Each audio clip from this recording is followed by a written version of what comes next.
appears that Vice President J.D. Vance, his wife, and other top officials will not receive a warm welcome from locals when they arrive in Greenland today, unlike our own Mark Leibovich, who's going to tell us about his 12 days in the capital of Greenland soon after this. You decided that you were actually in the capital of Greenland on the day of President Trump's inauguration, right? Yeah, I mean, I didn't decide to do this. This was actually decided by my boss, Jeffrey Goldberg, who's been in the news. I've never heard him. Yeah, me neither. No, I thought it would be, or he thought. He said go to... He said, wouldn't it be fun to cover Trump's inauguration in Greenland? And I said the only person in the world. Nobody else would have said that. Well, I think I was the only national reporter there. There were like millions of European reporters there. But it was pretty fascinating. I mean, I literally watched Trump's inauguration speech in the Capitol with a bunch of members of Parliament and political operatives and so forth. Right. And they were all kind of curious, well, is Trump going to mention us? You know, because maybe we get a line in there.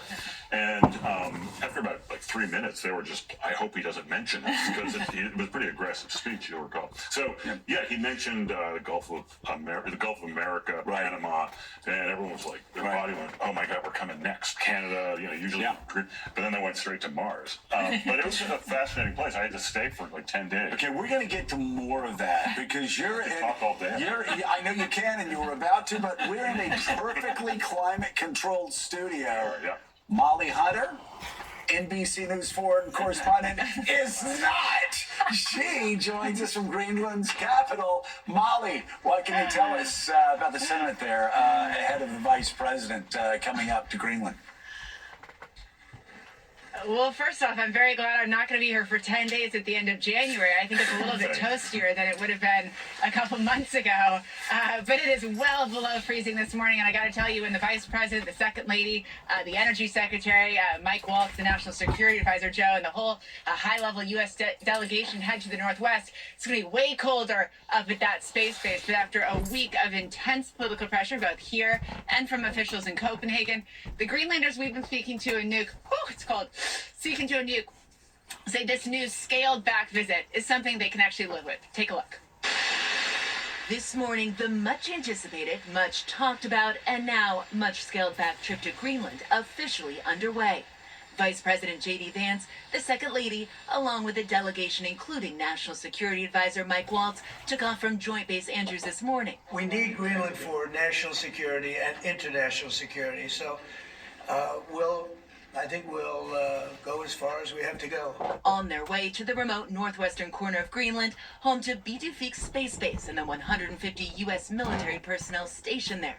The trip, originally billed as a cultural exchange, now a limited national security-focused mission. Greenlandic Member of Parliament Kupanik Olsen says any relationship with the U.S. must be about collaboration. If you met the Vice President, J.D. Vance, what would you say to him? I would say, please do not take us.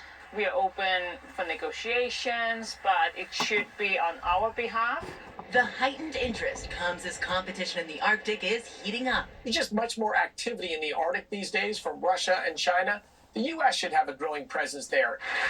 Russia's President Putin speaking at the Arctic conference Thursday, reminding his neighbors that President Trump means business, saying everybody knows very well about the U.S. plans to take over Greenland.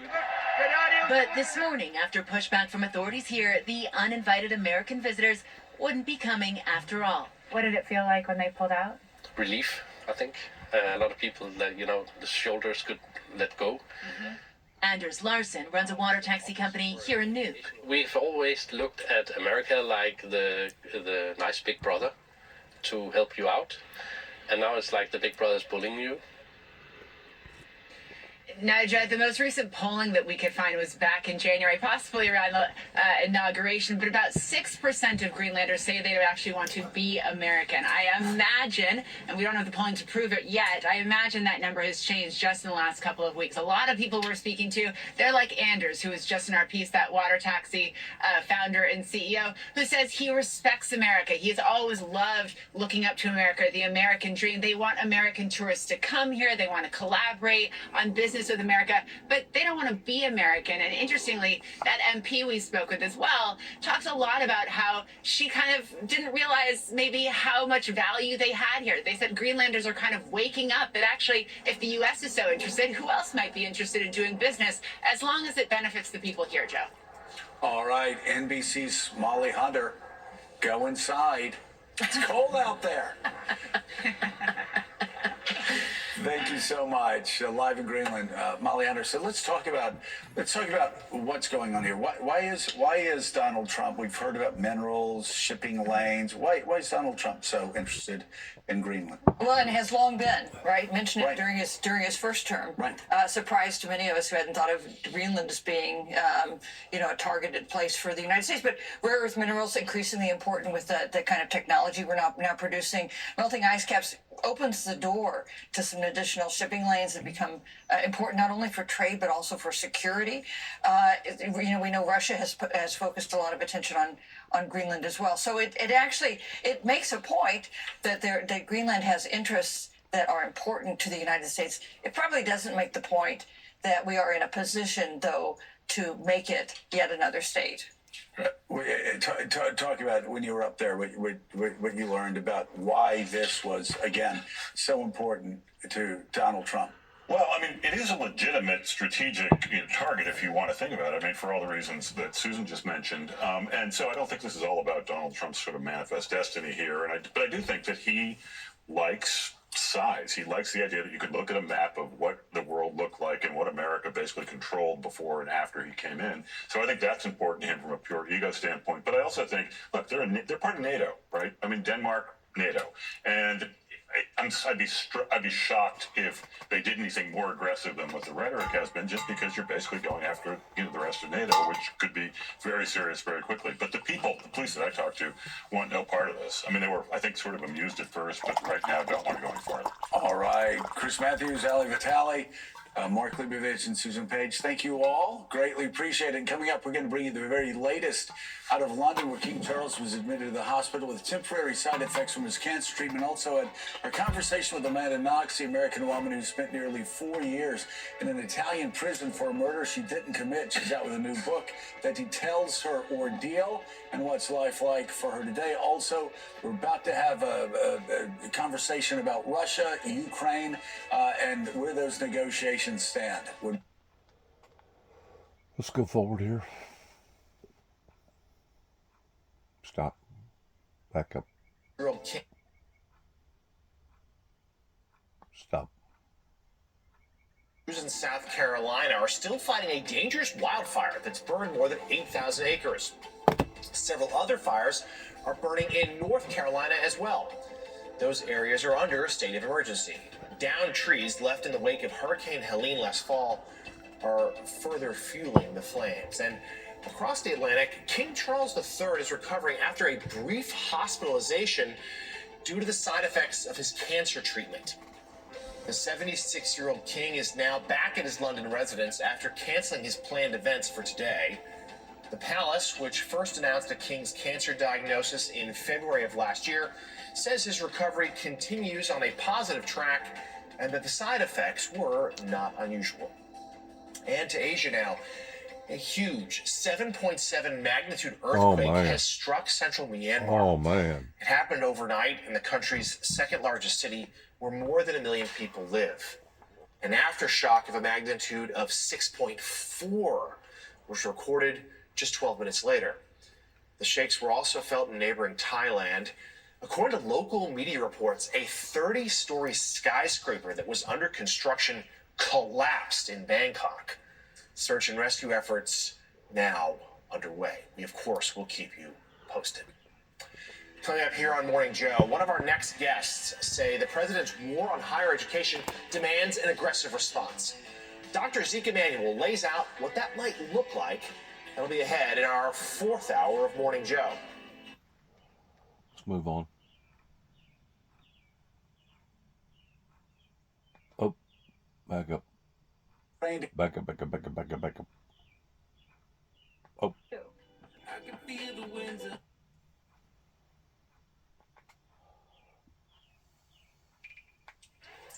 The Trump administration appears to be pushing for an expansive new minerals deal with Ukraine, first reported by the Financial Times.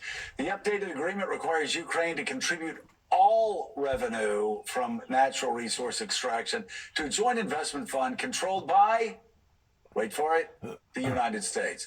According to Reuters, the U.S. would recoup past financial aid with interest before Ukraine sees any profits. Bloomberg adds the deal gives Washington priority access to Ukraine's minerals and bars sales to U.S. rivals. Meanwhile, former Senate Majority Leader Republican Mitch McConnell of Kentucky delivered a scathing review of the Trump administration's Ukraine peace talks with Russia.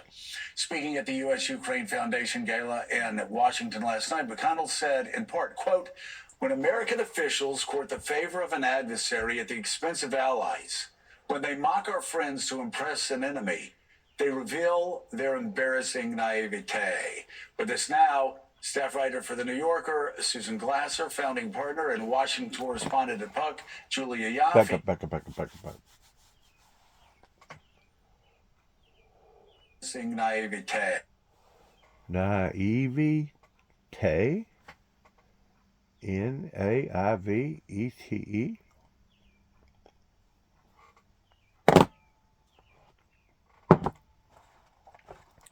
Another one of them big $100 words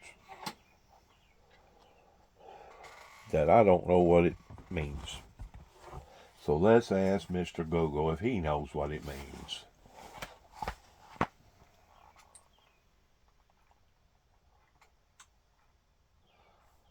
What is a embarrassing Naivete?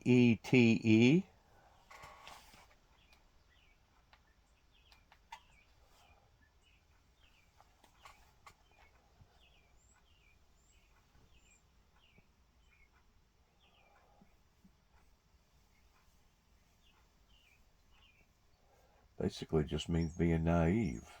The way I understand it.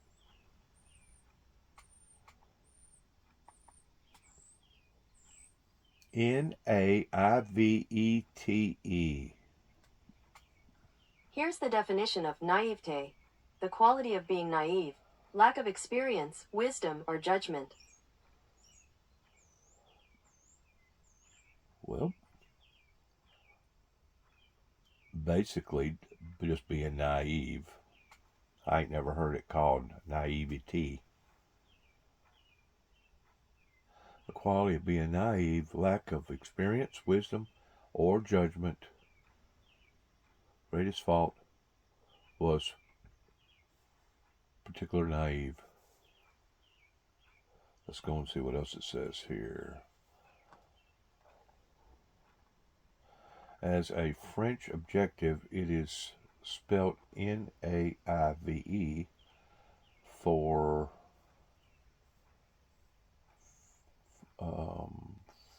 fundamental nouns and half for, I don't know this word, masculine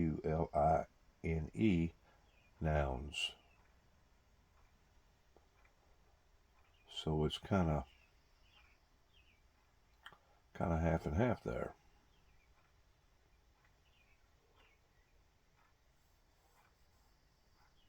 Supplication or wordlessness.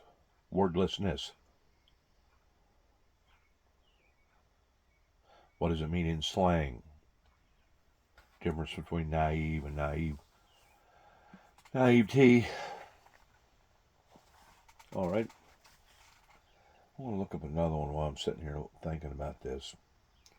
Where is the scriptures in the King James where it says in there to let the wheat grow with the tares until time of harvest? Matthew 30:30.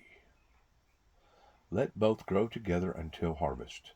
And in the time of the harvest I will say to the reapers, gather ye first the tares, and bind them in bondless to burn them, but gather the wheat into my barn.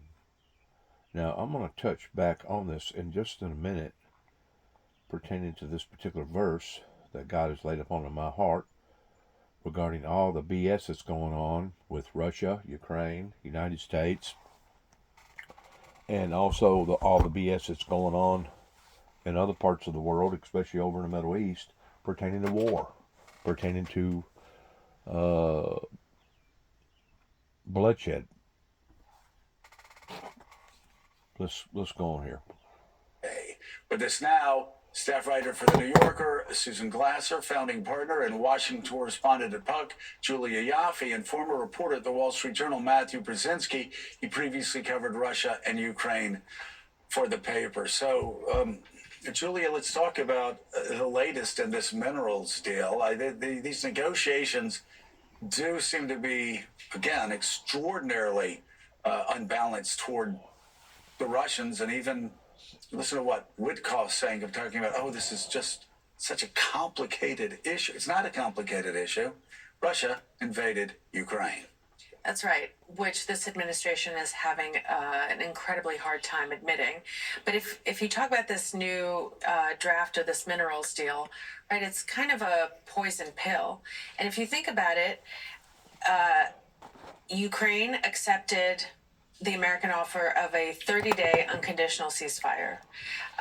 Marco Rubio, the Secretary of State, said, well, let's see what the Russians say. And if they say no, that'll tell us a lot. Right. The Russians said basically no. Mm-hmm.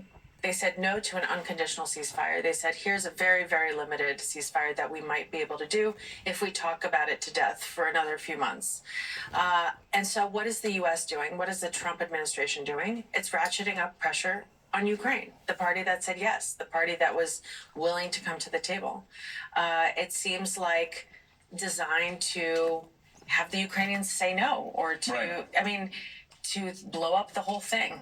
Now, and you look even at the part of the deal where the negotiating about the Black Sea, and say, oh, there'll be no more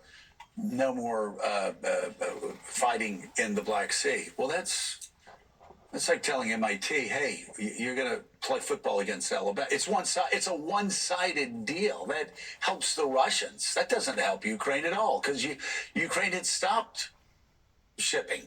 Russian shipping through the Black Sea, right? Well, not only that, Ukraine completely decimated the Russian Black Sea fleet. It has been utterly neutralized. In terms of the grain shipping, well, this was a deal that had already been agreed on. So everything is a retread. Right. These things are designed for President Trump to be able to go and herald as a great victory towards peace, so he can deliver on a campaign. But it's one-sided. I don't know that it's actually, I think the whole thing is a dog and pony show. I don't even know if I think it's just, everything is designed to give the illusion of progress, because Trump needs to deliver on some campaign promises. Just the big one, that he's going to bring prices back, that the average American is going to be better off economically. Well, the needle is going in the opposite direction of him. So he needs some wins. And I think he just called Vladimir and said, look, do me a favor here. Let's start some kind of a peace negotiation process so that I can tell my voters that, hey, I'm delivering, I'm making good on a promise.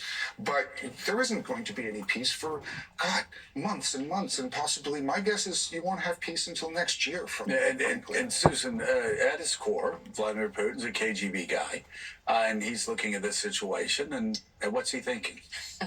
I think, what the intelligence folks will tell you is that President Trump is a pretty easy mark for a career KGB official, and the transparency with which he seems to be played by Vladimir Putin is really remarkable. First of all, if you look down the list of things Trump and his advisors are now demanding of Ukraine, it almost exactly mirrors the things that Putin has been publicly demanding. It's really quite remarkable. So that's number one. Number two, you have these remarkably credulous statements by Trump's envoy. He's taken his Middle East envoy, who's actually his real estate buddy and golfing partner, and turned him into a Russia envoy. We're a quarter century in to Putin's rule in Moscow. We're sending a guy who, is not familiar with the basic facts, gives this remarkable interview to Tucker Carlson in which he is raving and gushing about the friendship that Vladimir Putin feels for Donald Trump, how he prayed for him, how he sent him a nice painting done by Russia's finest artist.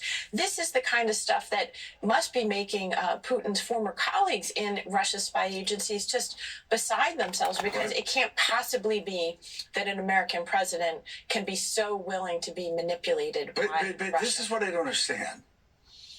Every American president this century, except for Joe Biden, has been manipulated horribly by Vladimir Putin. We could talk about Bush. I'd love for you to tell the story you told off camera about Bush getting manipulated by Putin.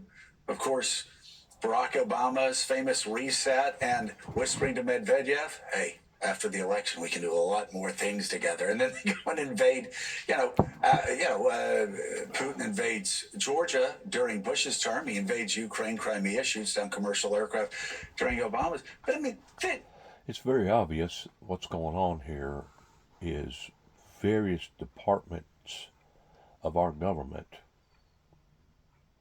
is basically sidestepping whenever it comes to making these deals with these autocrats in trying to make themselves be equal to another autocrat in basically downgrading who we the people are because we're second and third class citizens.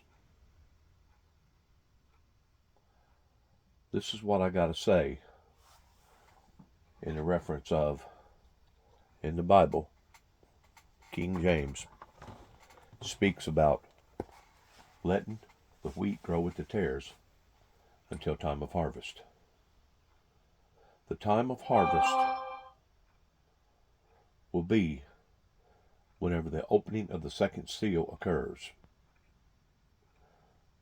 But there's no way that that second seal can be opened unless there's true manifestation of godly peace here on planet Earth.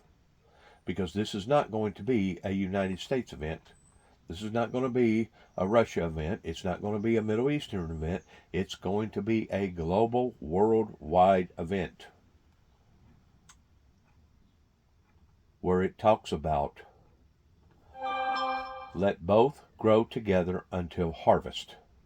And in the time of harvest, I will say to the reapers, gather ye together first the tares, and bind them in bundles to burn them.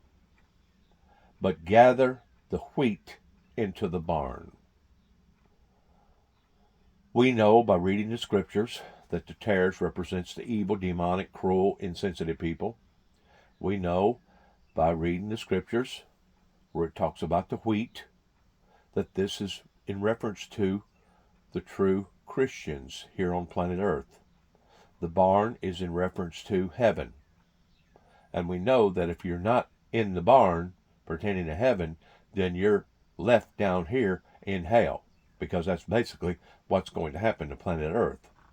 But until we get to that point of peace and in hell towards it being here on Earth, we've got to deal with these unreasonable people that obviously are playing games with time and playing games with the Lord's word regarding seeing true manifestation of peace and utopia.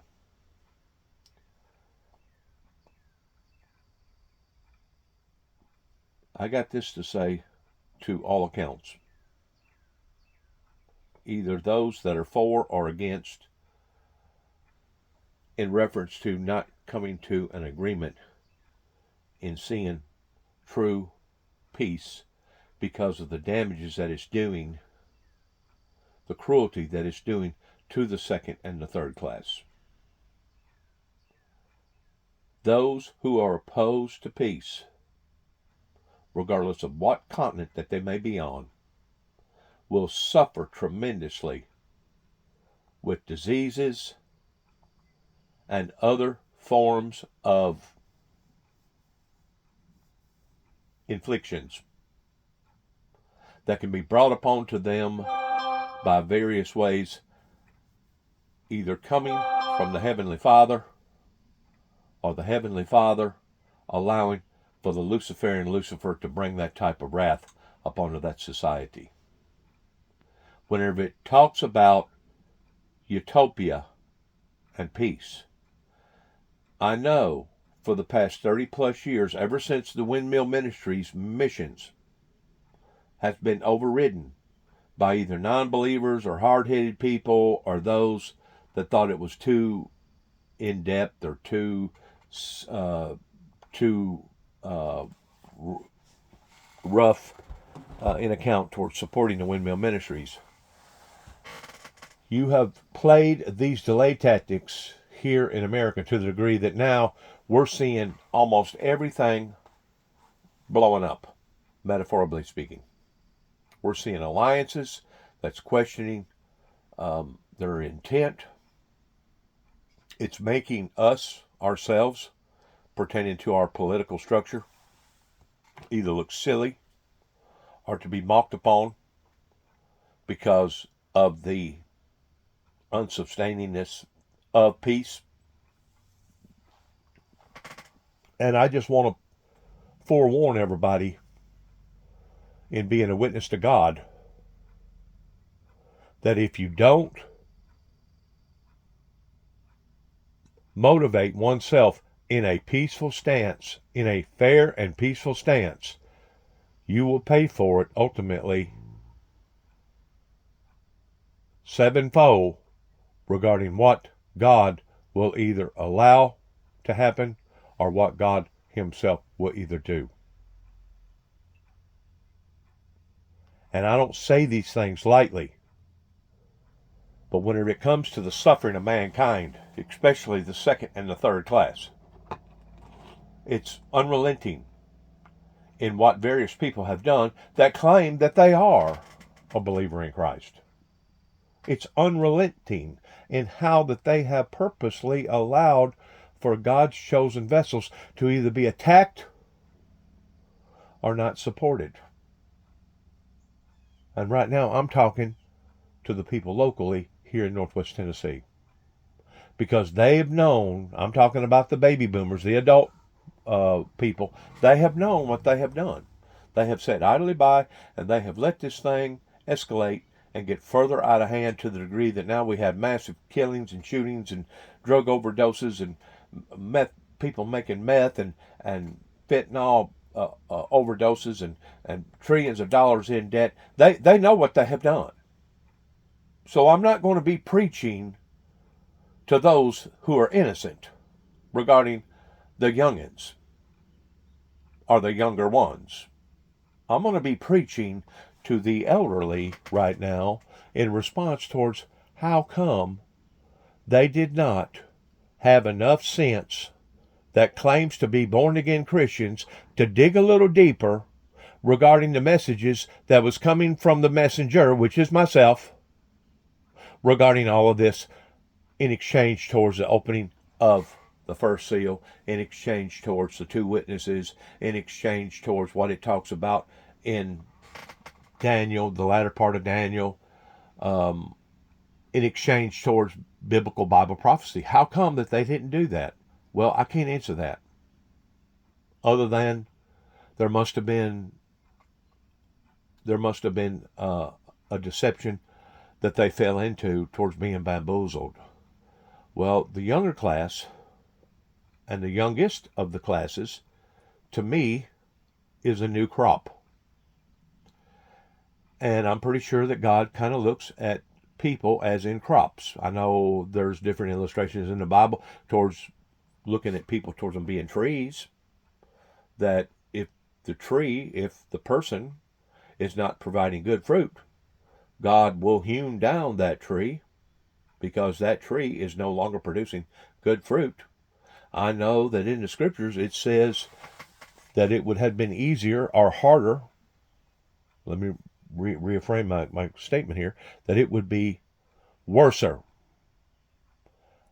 for the group of people that would not accept the message coming from the messenger than it would have been for Sodom and Gomorrah, of that group of people that would not render or would not heed to God's divine message. Now, I don't know what your problem was, and to be quite honest with you, I really don't care, because they've already done made their beds hard in seeing this great country become dilapidated, not just with our infrastructure, but in every other area that you can think of. From our school systems to our medical performances to our churches being strong like they're supposed to have been. I can't answer for them. I just know the truth of the matter in how that they did not support the Windmill Ministries missions. And not only did they not support the Windmill Ministries missions towards putting the Windmill Ministries founder out on a limb to dry, basically shooting him out of the saddle before he ever got out of the gate good, but they was actually provoking or using different tactics, especially right here in Weakley County, Tennessee, using different tactics, hoping that my brother and I would have taken the bait in basically shooting ourselves in the foot. Now, my friends, I've said this before and I'm going to say it again. You truly do not have an enemy until you have somebody that is willing to take out or destroy themselves just so that they can get at you. Just like the suicide bombers pertaining to 9/11. They had already made a commitment to their God that I think was Allah, that they call Allah, that even in the exchange of dying, that they would be able to go to heaven, have 99 virgins, and drink all the wine that they wanted. In other words, it was going to be a pleasurable place that they was going to resort to after sacrificing their lives this way. I got news for the people that was dying in the name of Allah. They're going to wake up into an eternity of hell, fire and brimstone, of torment that they was not expecting because of their messed up ideology that basically Satan has bamboozled them in believing. It's one thing to enchant the word peace. Sounds like a very noble word, right? Peace, love, grace, mercy, forgiveness, understanding. All those words, kind of rhyme together as them being very noble in a sense. Well, what's wrong with peace? Well, that's what you need to start asking the elderly people, especially those that do claim to be born-again Christians in this area. How come you did not support the Windmill Ministries missions that has always stood up for those very factors? And until the young people make a move up onto the elderly people, the baby boomers, per se, we're not never going to see a true movement in the name of the Father, the Son, and the Holy Ghost, regardless whether it's being orchestrated by the founder of the Windmill Ministries or it's being orchestrated through some other branch of believers here in America, through whatever denomination, because I'm strictly undenominationable. But you're never going to be able to see that until the youngins, I'm going to use that word again, the young ones, awaken in understanding how and why and who created this travesty. And it's not just a national travesty. This is a global travesty that we are seeing basically disintegrating right in front of our very eyes, of the alliances that they thought that they had, of the people that they could count on, that now they're realizing was nothing more than a hoax. Nothing more than a hoax. Now, I understand that most people, generally speaking, would rather have peace than they would war. Because whenever you put the word peace together, the opposite of peace is war. Kind of like whenever you put the word evil, the first thing that most people think of whenever they look at the word evil is godly or good, looking at the opposites. I mean, I've went through this I don't know how many times with the psychiatric community whenever they tell you to look at this picture and tell me what it reminds you of, or look at this word and tell me what it reminds you of. I went through that thousands and thousands of times from the psychiatric community, so I know, in generally speaking, in why that they do that. But this thing that's getting further out of hand, and that's exactly in the direction that it's going in right now, just like the individual said a while ago, it's actually going the needle's actually going in the opposite direction whenever it comes to all the prices and the things going on over here in America. And I think one of the biggest concerns with the baby boomers that I have detected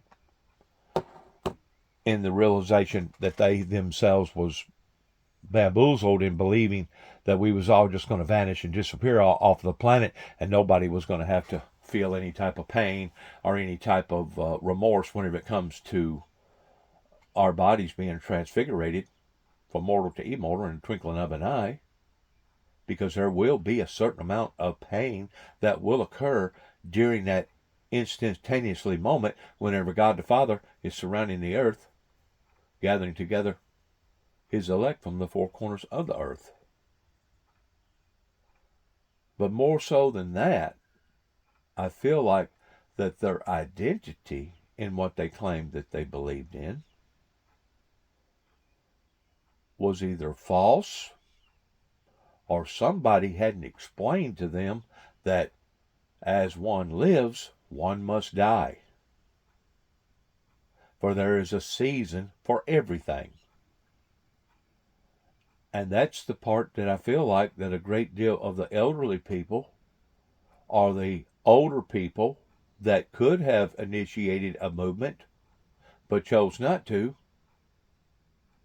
was in denial about.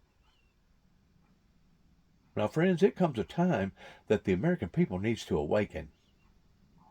And it comes a time that these evil, demonic, cruel people like President Putin and the Putin government, not the people in Russia, but the oligarchs, the people that's in control, it comes a time that they need to awaken, because if they don't, I guarantee you, I know somebody that can make their lives a whole lot more miserabler than what they can make God's.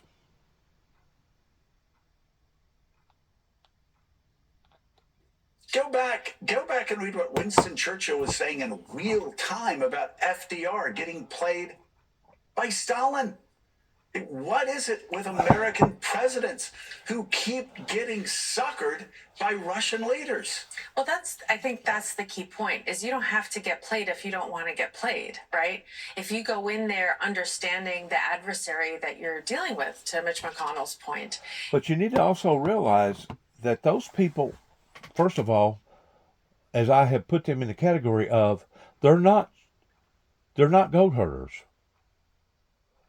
They're intelligent people over there that can see what has happened, past tensively speaking. But at the same time, they can see what's happening presently speaking, in addition to what the Bible teaches everybody about towards what's going to happen futuristically speaking. But when you still see a non-movement based around the Windmill Ministries missions here at 291 Thompson Road, Sharon, Tennessee, zip code 38255. You don't have to be all that educated in believing that, well, once more, the Americans are talking about peace, but they're actually not demonstrating it. It's the exact same wall that I've been bumping up against ever since the Father anointed me with this message, beginning in 1988, whenever I received a spiritual crown that I will never deny, just like the two hands that come out of heaven in 1983, that I will never deny, just like me meeting the individual of one of the Saudi kings over here in Martin, Tennessee, in 1988, in the fleshly form that I will never deny. There comes a time whenever society, including the American society, needs to awaken in realizing that it's one thing to talk the talk, and it's another thing in seeing them walk the walk.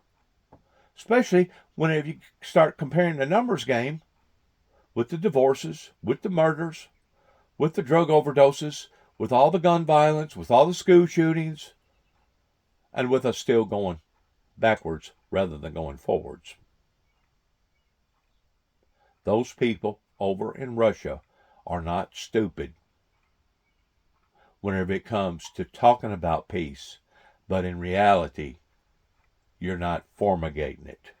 You're not actually in that base movement of bringing peace, true, godly, authentic peace that it talks about pertaining to the opening of that second seal.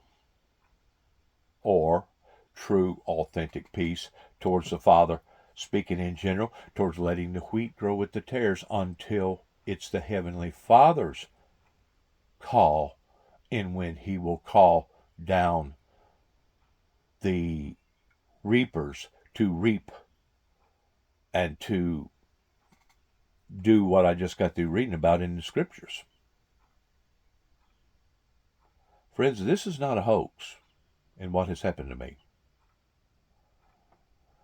This is not some sort of a made-up ideal. This isn't something that fly-by-nighter towards something that has occurred in my life overnight, and now I'm acting upon it. This has been an ongoing affairs and occurrences that has happened to me over half of my life, and I'm now 64 years old, pertaining to the spirituality of all this that the Father has called me into.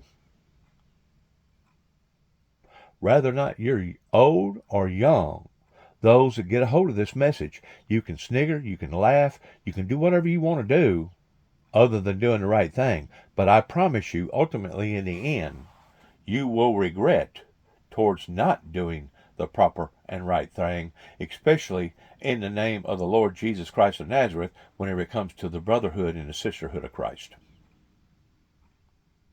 Now, you can put on a false face. You can hang a little thing on your platel that says, I'm a born-again Christian. You can talk the talk all day long regarding peace. But until we see other developments, I'm telling you right now, not only is America still going backwards, but the rest of the world is too as well. If you don't, if you're more focused on an agenda that you're kind of projecting onto the Russians and saying, I'm smarter than all my predecessors, and in Trump's case, Trump is one of his own predecessors. I'm smarter than all my predecessors, and I'm going to do what none of them have been able to do because I'm so freaking brilliant, and I'm going to have a reset with Putin. Why right? do they all? And I'm going to use that right there, as she just got to talking about pertaining to people's egos. I'm going to use that as an illustration in the fact that you have never heard me brag about how great or how bad or how strong or how whatever that I am pertaining to a narcissist person, because I know, and I always have known, that it is only by the strength of the Father that gives me the power to be able to sit here and talk in behind this camera right now and illustrate different illustrations, that if it were not for Him, by Him, because of Him, not only would I not be doing this right now, but I wouldn't be breathing. So that's the reason why I give the praises 110% to the Father, the Son, and the Holy Spirit, because I know that I don't have the capabilities of doing none of this. That if it weren't for Him that gave me this ability, that gave me this courageousness, that gave me the sense to be able to understand, interpret the Bible correctly, I wouldn't be able to do none of it. And that's another wall of deceit that people, such as some of the people over in Kenton, Tennessee, that I've become acquainted with for almost 2 years, over a year and a half, that I know of, with a certain family over there, that's the part that even to this day they still haven't grasped. That how could a man have went through all the things that I've went through, not just the physical engagement in close encounters of death, but also the social and the mental and the political engagements towards seeing all these skirmishes that has happened in my life, regardless whether they've happened in Tennessee, Middle Tennessee, Eastern Tennessee, Kentucky, Oklahoma, or even parts of Atlanta, Georgia, and still sit and talk and have a good frame of mind. It's got to be because of the Father. But now you try to convince them people over there in Kenton, Tennessee that, and you'll probably have better luck in selling oceanfront property while living in Arizona. I'm telling you, the wall is still there. Now, I don't know if it's reached a level towards them still being incapable of understanding biblical Bible prophecy. I don't know if it's because of their pride. I don't know if it's because they don't care. I don't know if it's because of whatever, but I do know this. The Bible says that pride cometh before a fall. And my friends, we are in a fall state right now on every level that you can think of, including with the courts up here in Dresden, Tennessee, that has been very, very familiar with Dennis James Juby Jackson. Whenever I talk about the mayor of Martin, Randy Brundage, I'm not just generally speaking. Once again, I went to church every Sunday, Sunday night, Wednesday night. I was associated with Randy Brundage and his wife because we went to the same Sunday school class. It's not just like a fly-by-night thing towards me talking about or saying that I'm talking about Randy Brundage, because I actually got to know Randy Brundage, who he actually was, by listening to his remarks in Sunday school class. Him and Mr. Blake or Black or whatever his name is, I felt them out. I was observing. You know why I was observing? Because I had already been roughed up so many times by so many other churches. It has become a natural instinct for me to be able to read people. And basically pre-warning myself, or basically not allowing for myself to be set up like I had been for the first probably dozen times. And then after that, you pretty well start figuring out, hey, this has been an ongoing thing in your life, and odds are it's probably going to happen again. Just like whenever one of the deacons, I think it was the Sunday school teacher himself, that walked up to me right before preaching had started, the day that they was going to enact towards having me physically removed from the church, and said, Mr. Jackson, Brother Jackson, we got some things that we need to discuss with you shortly after the service is over with. If you would, meet us back over here in this room over here, back over here. But do you not think that I'd already been down that same entry walk beginning in 1989 of various churches around here that was dead set that they was not going to take heed to the message that the messenger was bringing? Just like in 1992 or 1993 while I was living in Milan, Tennessee, do you not think whenever they tell you we're going to have a deacon meeting and we want you to be in there, Do you not think that I become acquainted with all these resistance movements coming from these spiritual people, regardless whether it be the Baptists or the Pentecostal people down in Jackson, Tennessee, that basically tried to embarrass me by telling me that I was a liar after that I had given my testimony in the Lighthouse Pentecostal Church with, at that time, Minister Brother Brown. Sure, I've become acquainted with this stuff. Why wouldn't I have a natural instinct towards expecting the worst out of these churches, especially after you've been roughed up, kicked around, degraded, dehumanized, and demonized because they didn't see things a certain way that you did? Keep playing your games, America. And the sad thing about the games that you're playing, it's not just affecting the lives of the guilty, because actually the guilty are the ones that walk around with deep pockets, and no matter how harsh that the economy may get, they're going to be strong enough that they're going to be able to pull through and never blink an eye. Because I've sat and watched these people grow in intensity and get nicer houses, bigger cars, nicer cars, living in luxury while everybody else is in misery. We have watched the travesty unfold right here, beginning in Northwest Tennessee.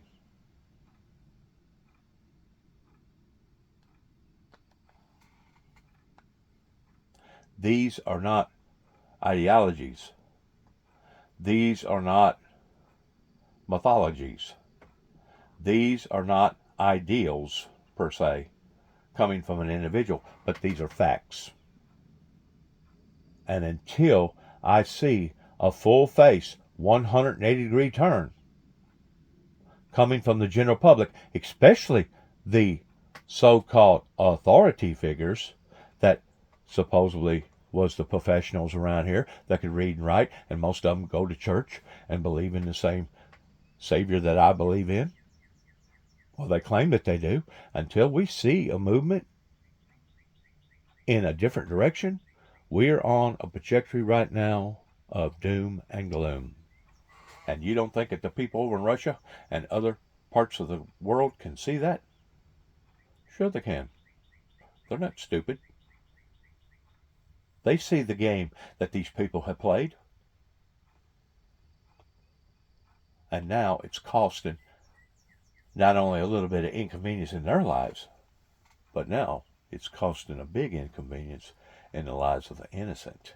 And until we see a movement that comes out of that, I got news for you.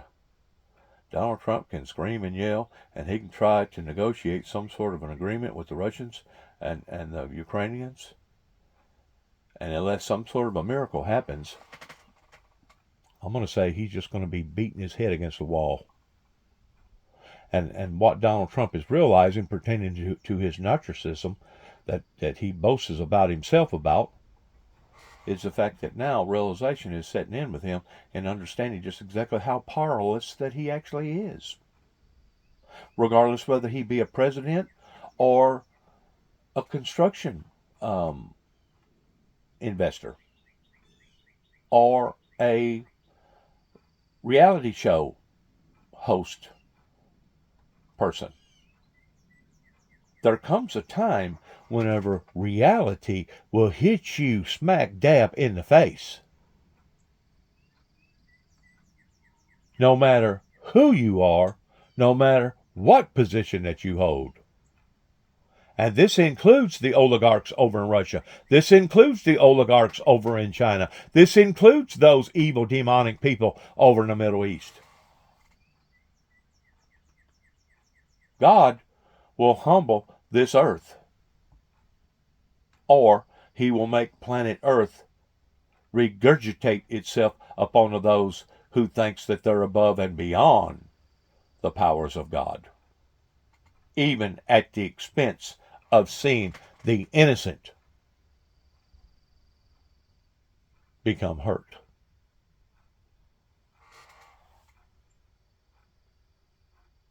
Because I guarantee you, whenever the flood occurred pertaining to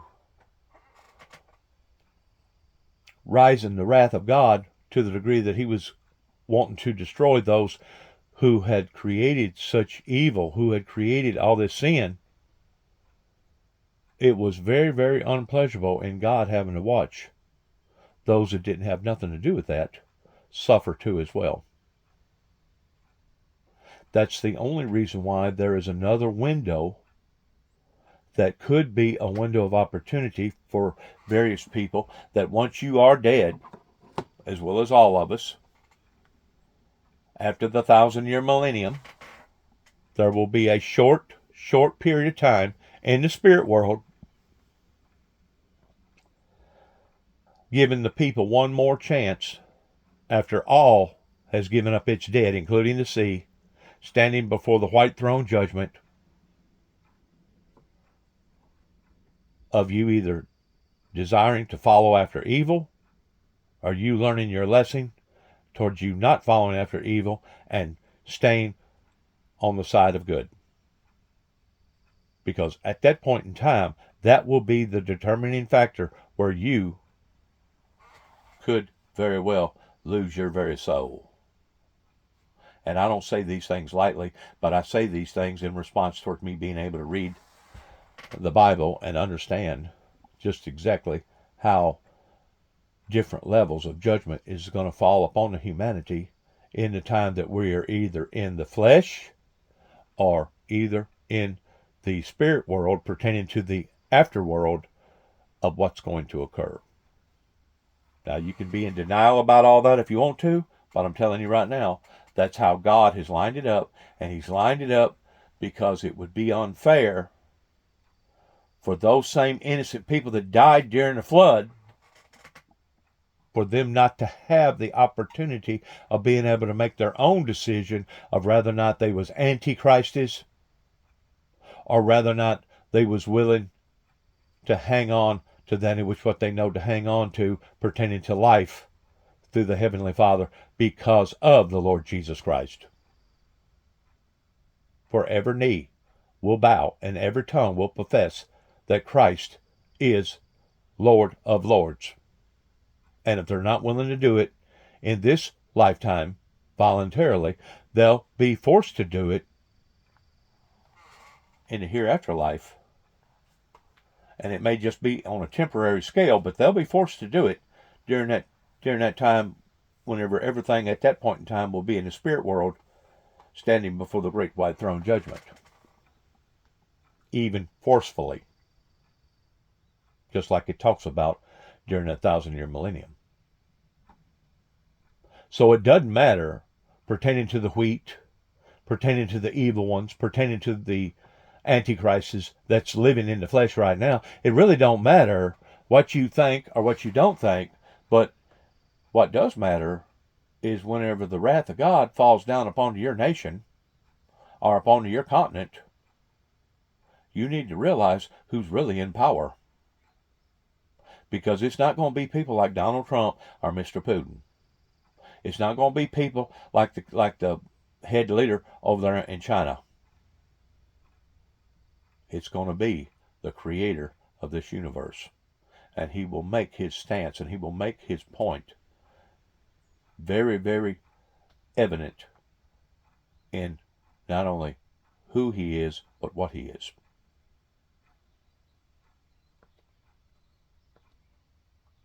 From becoming a pandemic, helping with nuclear safety, you go down the list. This is a positive development if this is where they're going, but to act like that this has been some well thought out, measured approach is just not believable. No, had they done that, they'd be in a much different place. Oh, I think you talk to Republicans, they're like, it's been kind of sloppy and cruel, when in fact, probably a lot of American people agree with the direction they're going. Had they spent a month or two and done this more methodically, measured the programs that should be cut, articulated what they're cutting, give people an appropriate notice, I think most people, and probably even a lot of Democrats, would be applauding a lot of the work that they do. But instead, they have a much bigger mess on their hands and probably don't get the... And once more, people like the Russian government looks at the things that's even coming from the founder right now by looking at my Facebook social media platform and say, well, until we see the American people that's willing to believe the unbelievable, why should we believe the unbelievable? That's where your faith comes in at. Regardless you be in Weakley County, Obion County, regardless whether you be in Tennessee or on the continent of the northern continent of America, that's where your faith has to come in at, not in glory and honor of me, but in glory and honor of the Creator that created all of us, that we are all equal at the foot of the cross, no matter what position that you may hold, including the Pope. The Pope is not beyond being lesser or greater than any other human being, and he demonstrated that many, many times whenever he would go to prisons and he would wash the prisoners' feet. Now, until society is willing to humble themselves the same way, just as it talks about in the Bible, to come to the Father as little children, we're not going to see these things get better, my friends. We're going to see these things get worse.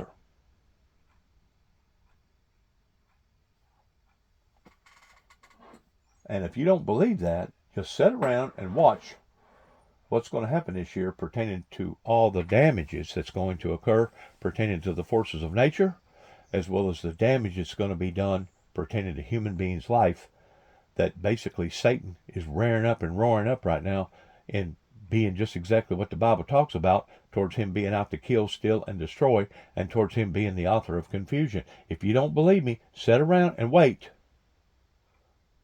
until this scene in 2025 is over with, and you tell me which direction that the planet Earth is going in.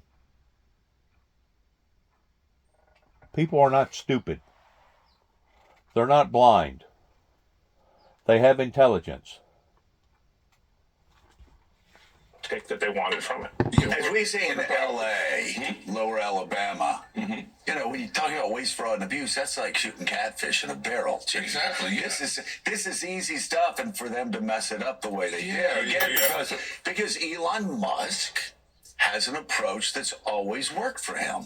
Just go into a company, you know, and break it, rebuild it in his image, go. And some CEOs do it that way. Jack Welch would fire 10%, you know, of what he considered to be the bottom performers. I'm not comparing their approaches, but what works in government, and I learned this my first day in Washington, D.C., is not what works in corporations. And that's why CEOs time and time again swagger into this city and after 6 months throw up their arms and go home. Yeah, government is actually not a business. You know, it should run more efficiently. Because you're dealing with people's lives and you're not dealing with machinery. You're not dealing with productivity pertaining to the corporate world. You know, business-like characteristics about government management that could be applied and should be applied, but it's not the same thing. And so what is measuring twice about coming in and offering this buyout willy-nilly to federal employees across the board? What is measuring twice about saying all probationary employees are fired, including those, you know, who are dealing with things like AI, right? This is going to be the new employees who actually know something about AI and where it is and where it's headed. But you're out. I mean, that's not measuring at all. Well, but the Musk, one kind of like the Musk approach, we're acting like it works across business. It doesn't actually work in most business. It works uniquely for him because he's running technology businesses with a lot of dudes who are really fired up to do it the Musk way. Like, as someone who runs a company, I couldn't run a company and get away with the things that he does, and most CEOs can. And by the way, who agrees with you? Steve Jobs. Steve Jobs, I saw in an interview that Steve Jobs had after he'd been in business for for a long time, Julia.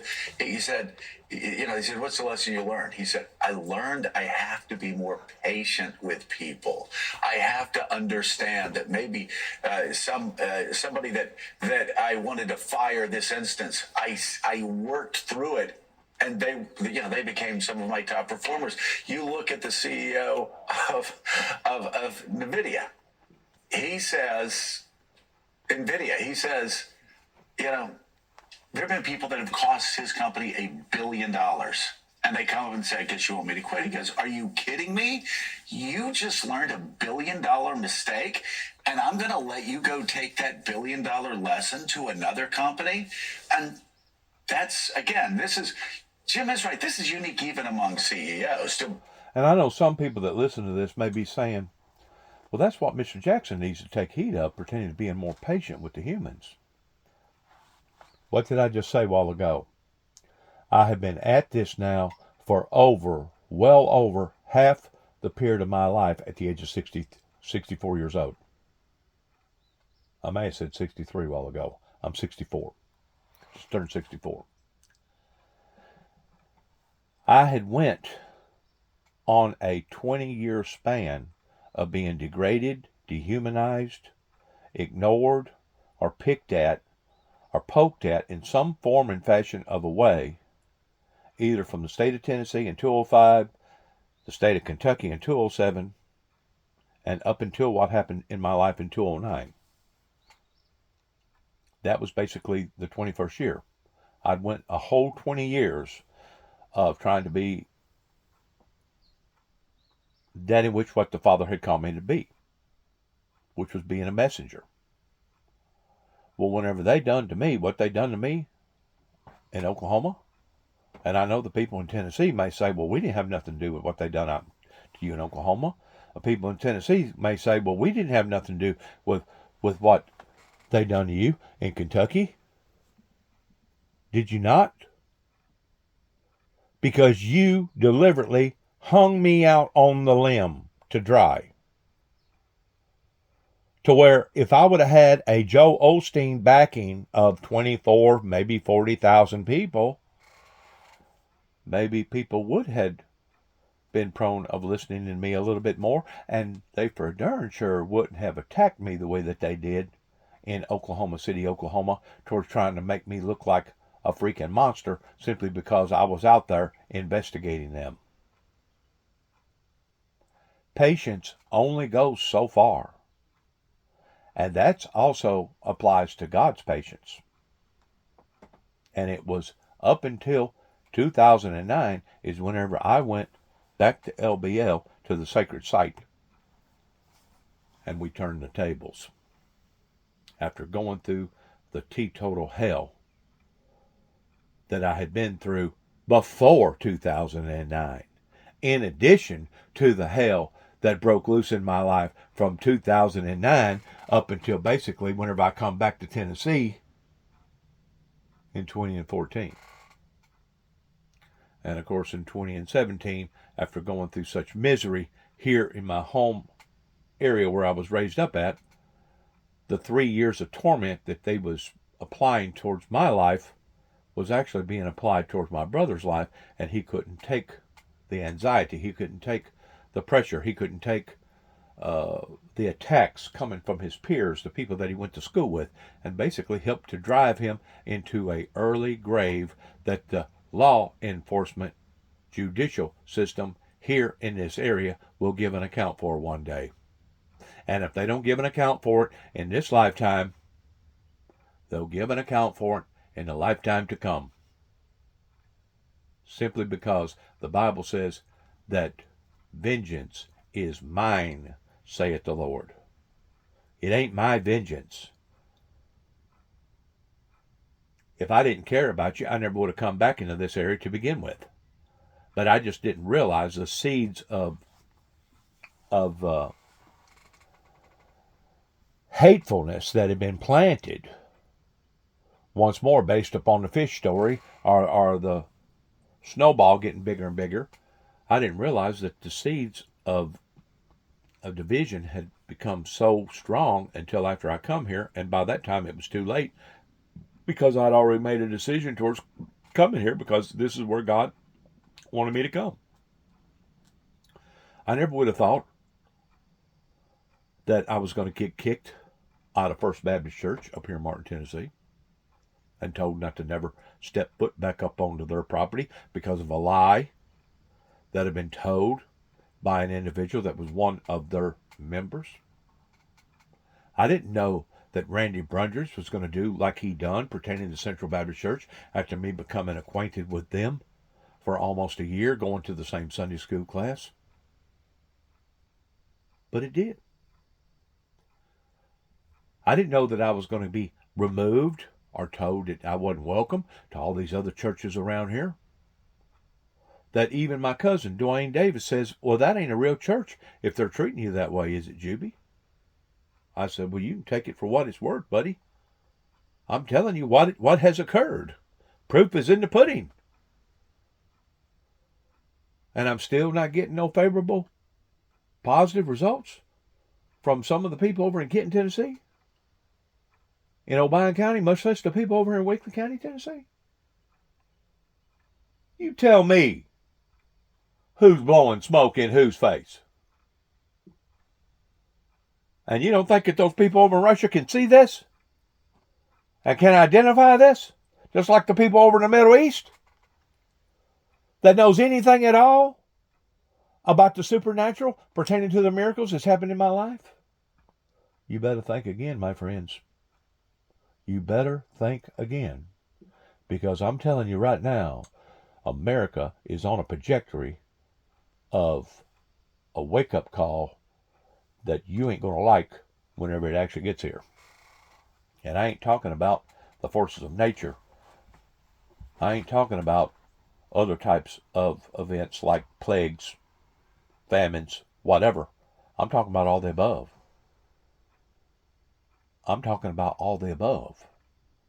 That you're at the brink of fixing to see if you don't turn the ship around. Break stuff first and see how it works out. That's true. Well, and I see things through the lens of Department of Homeland Security, which of course is its priority for this administration, anything having to do with immigration. But we've even seen cuts there. We talk about the probationary employees, people who had been newly hired into roles within CBP and ICE, the very thing Trump campaigned on, not being able to keep those jobs. And we've also seen just last week a complete gutting across civil rights and civil liberties, which are the people who are supposed to do investigations in case anything goes wrong when those apprehensions take place. I can tell you from day one, whenever I stepped out into the eyes of the public about my civil liberties and my Constitution being violated. Especially whenever my son and I went on our first crusade to New York City, to the Barrels, and Washington, D.C.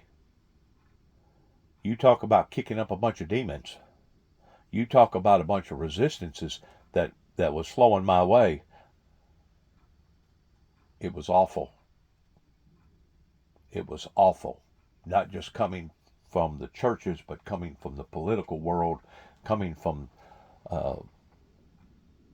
basically the authority figures. It was awful towards how that I was being punished and roughed up. Rejected. Being a what?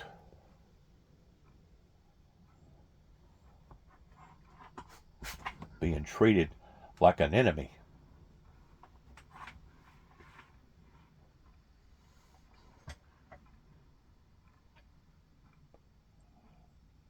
Being treated as an outcast.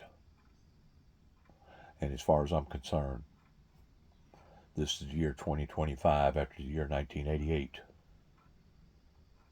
I'm still being treated as an outcast. Because I can tell by meeting people on aisle 4 or aisle 3 or seeing them in this store, that store, out in the parking lot or the gas station. I can tell the way that they approach me. I can tell the way that they still want to snigger or look down at me. And the people that they should be looking down upon should be themselves. because it was the elderly, the adult society that treated a godly man that had a godly calling in his life this way, that now has backfired on all of them. Now has backfired on all of them that took a part of any of this, including Randy Brundage, including Tommy Moore, including other law enforcement agencies around here.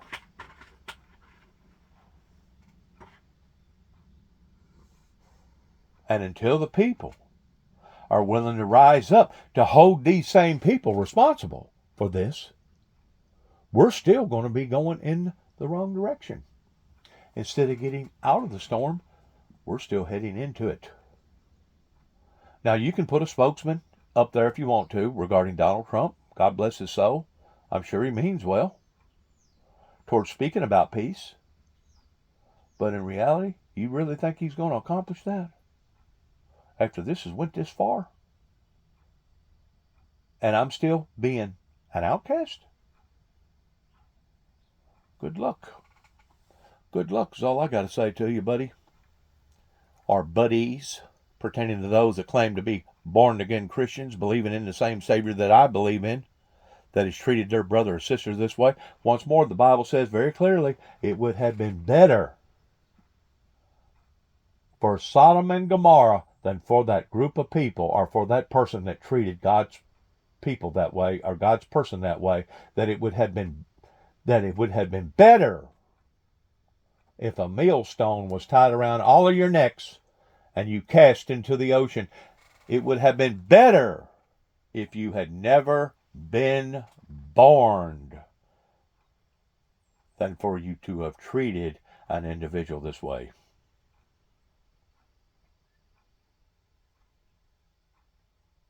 See, and that's the whole thing whenever you're going through a test. He was talking about people learning their lessons a while ago. I never know from day to day what type of test that's going to come my way. I never know from day to day towards what kind of bad temptation is going to come my way. I just never know. I put it all in the hands of God, and I live from day to day to day to day. But whenever you see somebody out on the road and they're hitchhiking, or whenever you see a poor person that's holding a sign, will work for money, or whenever you see somebody that's really, really in bad shape and you avoid that person, you neglect to pay attention to that person, even though you could help that person, you don't think you're going to be judged for that? You don't think that I'm going to be judged for that? You wonder how come the harshnesses continue to keep pounding and ravaging the American people? Quit wondering. You got people like me that's telling you why it's happening. But you're still ignoring us. You're still avoiding us. You're still degrading us. You're still treating us as an outcast rather than a true brother or sister in the Lord. Even though you know, you can see the proof in all the material that's been put out by the founder of the Windmill Ministries for the past 30 plus years. You're still in denial.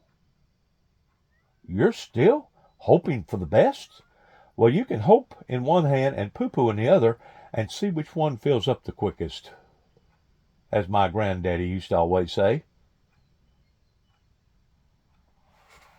Right, and we have to separate two things out here. There are the ideological moves, which Julie just talked about, whether it's, it's about DEI, but then there's also just the management mishaps, where you're going in and you're cutting people that should not be cut for America's safety, and it causes alarm even among Republicans. But you also have cuts, indiscriminate cuts. We use this term probationary status. Well, there are veterans who have served in military for 20 years who got into the Pentagon and wanted to continue serving America.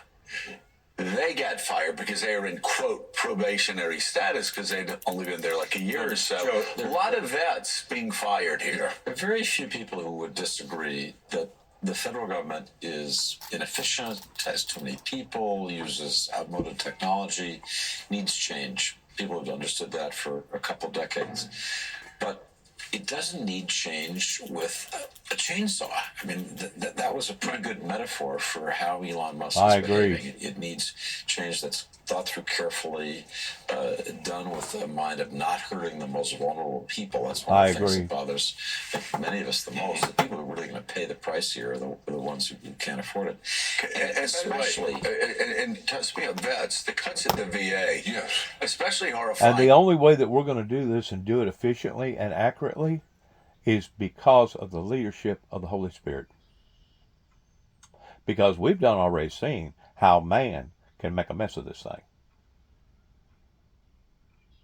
Because of the political arena that thought that they was going to be able to take this and bury it or avoid it or it just suddenly go away.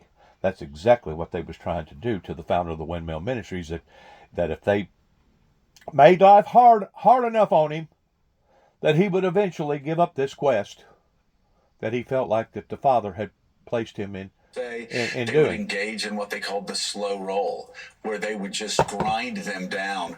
They didn't have enough people We ran working a there. series in the Washington Post about the shocking conditions in which vets were treated, and it's so infuriated the then Secretary of Defense Bob Gates that he just went out and fired each of the people who were responsible for it. He was outraged. So it's not as if there is a need for change. The other thing I wanted to mention, Joe, is combining this chainsaw approach to cutting the federal government with a revenge agenda, a personal revenge agenda against individuals, law firms, go down the list, has made this a particularly poisonous moment in our country's history. It has, a dark moment. You know, I think it's going to have to hit the people who get the Social Security checks. It's going to have to hit that veteran who's depending on care before you get a genuine popular recognition. This isn't good for us. Well, I think the things that you're talking about really lead to what we saw yesterday, where Donald Trump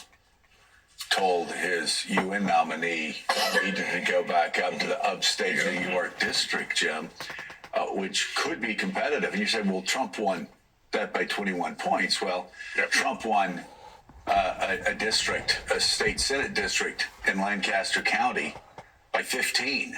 And Democrats won there for the first time in 100 years. You know, we know people up there who say, we don't elect Democratic senators up here. It just doesn't happen. I think they were even shocked. But again, we've all seen this. We've all been here long enough. This is what happens when you overreach. It's what I've been talking about this for 15 years. There's always back and forth, back and forth, back and forth. I've just got to say, this back and forth has happened more quickly because of the pace of events and the shocks over the past 8 weeks. And I think that's the danger, right? We have this special election in Pennsylvania. We've got 2 House races in Florida. We've got the Supreme Court race in Wisconsin. If Democrats win all of those, it's not necessarily a massive repudiation of Trump. Right. It's sure as hell going to be a massive energizer of Democrats who've been totally demoralized and are looking for some glimmer of hope. And when you talk to members of Congress, you talk to senators, when they're going home, some of these cuts are starting to hit home. People do get Social Security. They do need their veterans benefits. And so maybe Trump is directionally correct, but if in terms of like the changes that need to be made long term, but if they start to affect people at the grassroots, that's when you start to get the backlash. The flip of that is Trump keeps looking at polls that are showing him, you know, relatively popular, very popular among Republicans. He feels impenetrable. He doesn't really want to deviate from the things that he's doing. So this is really the first test where all he's trying to do is colliding with a reality that might get really uncomfortable for Republicans. Well, as long as, Jonathan Lemire, go Sox, as long as you keep this general and you look at what Donald Trump's talking about doing generally, a lot of these issues, as we've been saying around the table, will be very popular. Cut waste, fraud, and abuse in government. You know, trim back federal employees if the federal government's too bloated. Most Americans believe they are. Get the bad guys out of America, right? If they're here illegally. Most Americans would agree with that. But it's the specifics when you start hearing about Social Security Administration services being cut, when you have the acting Social Security Administrator saying, I'm going to just shut this place down because they don't like a federal district court judge's ruling, when you've got a billionaire running the Department of Commerce saying it's really no big deal if a senior citizen misses their Social Security check. My God, I can't even imagine if my grandma, when she were alive, if she had missed a Social Security check. She depended on it. So many Americans depend on it. When you have Elon Musk, literally the richest man in the world, calling Social Security a Ponzi scheme, I will just tell you, I would not want to go back to my home district. I'd hold about 100 town hall meetings, right? Every year. I would know what was going to happen. I'd be like Bear Bryant back when they played Georgia Tech in the 1960s. I'd walk out onto the field wearing a football helmet because these Republicans are getting set up. And you'll notice most of the yelling is not about Donald Trump. Most of it is about Elon Musk. Yeah, I think Americans, and polling suggests this, largely approve of this idea of getting rid of this waste, fraud, and abuse. They like the idea. They don't like how this administration is doing it. It's so hurried, with the chainsaw, so indiscriminately. We should note, Robert F. Kennedy Jr. yesterday announced that there would be sweeping cuts coming to HHS, which are including at the CDC. These are things that impact a lot of Americans. We know, reporting from the Washington Post, that up to perhaps half the staff at HUD, Housing and Urban Development, could get cut. Some of these, and you have well chronicled the problems with the VA, which is something that really hits home with particularly Trump voters. It also reminds a lot of people the messiness, the chaos of what they didn't like about Trump the first time around. That sense that no one really knows what they're doing. Joe, the idea that, particularly with the pandemic response, that it was unorganized and not getting the job done for Americans, that this is not actually what they voted for. Yeah, it's going to be very interesting to see what happens over the next 8 weeks.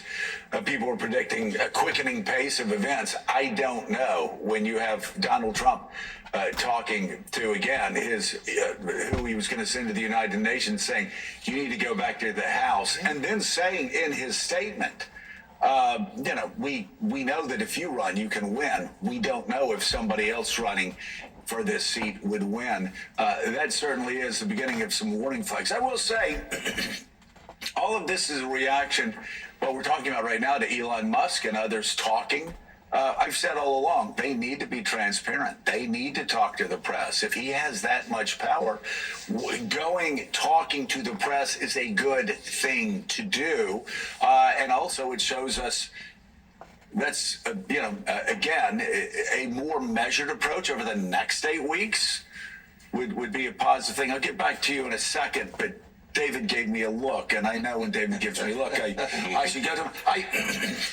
I always think it's a good thing, just like it's a good thing when you go talk to, dictators in other countries. We try to figure out. I think talking to people and hearing what they have to say is important. I think Elon Musk going out before cameras and talking and saying this is what we're doing is a good thing. So, just as somebody who's out there trying to talk to people every day, I can't remember a time when access to agencies, the people who are making decisions, just the basic material of decision making has been so limited. They've been moving very fast over the first 2 months in issuing executive orders. They have not been moving fast in setting up coherent public affairs offices. Right. Just going to websites and getting the basics of government is hard these days. Maybe they think they can move so fast that it'll all be done before anybody can pay attention.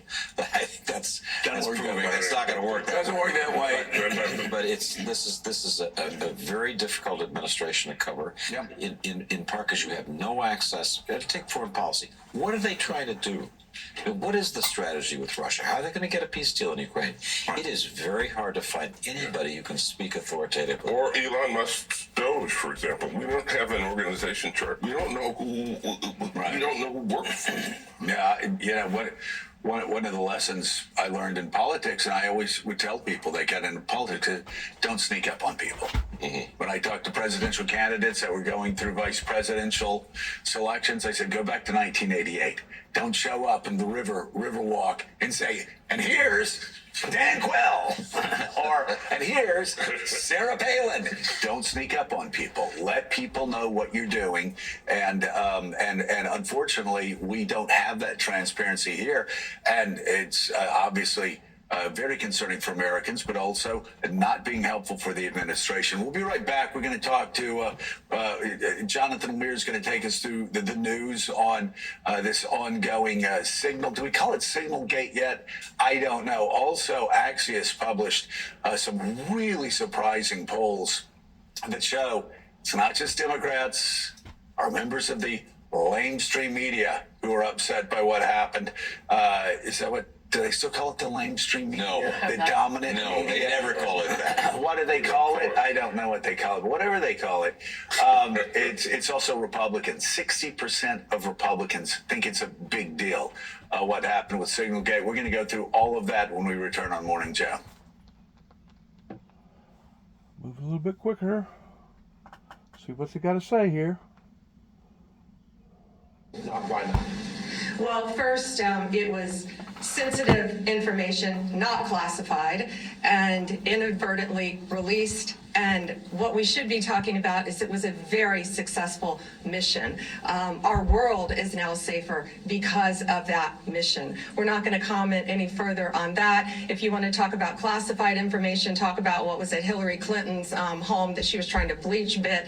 Talk about the classified documents in Joe Biden's garage that Hunter Biden had access to. This was not classified information, and we are very pleased with the results of that operation and that the entire world is safer because of it. That's not great. And despite her bravado there, new polling shows Americans All right, word again, bravado. concerning than her emails, i.e. the Clinton email server.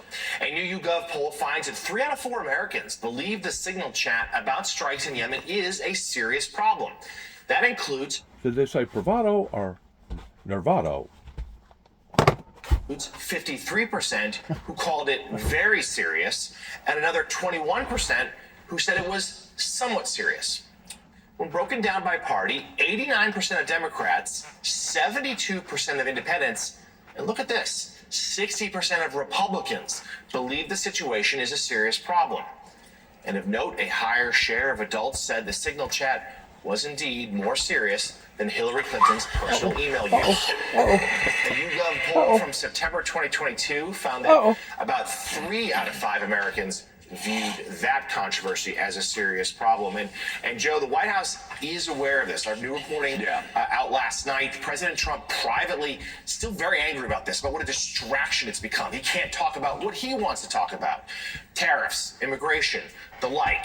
At the moment, signals from the White House, no heads will roll, but there's a lot of scrutiny on both the Secretary of Defense and especially the National Security Advisor about how they handled this. And this is a story that is simply not going away, and that poll suggests has really permeated both sides of the aisle. Well, and we all noticed your understatement after Pam Bondi. Not great. That would be a good word for me to use. As far as the Windmill Ministries has been permeated by the rest of the so-called Christians here in this area. Basically at a stalemate. Them saying one thing out of one side of their mouths, but in reality, their actions is displaying something different. And like I said earlier, I guarantee you that other people from other countries can see this and understand that.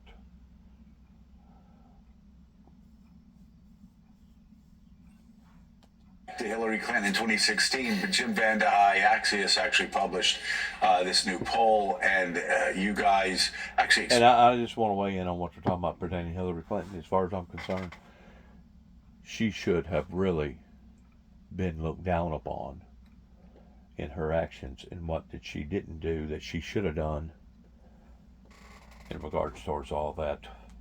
And unless you've been keeping up with it, unless you know about it, you're probably not going to know what I'm talking about. But it was a sad state of affairs whenever our own representatives let the veterans down like that.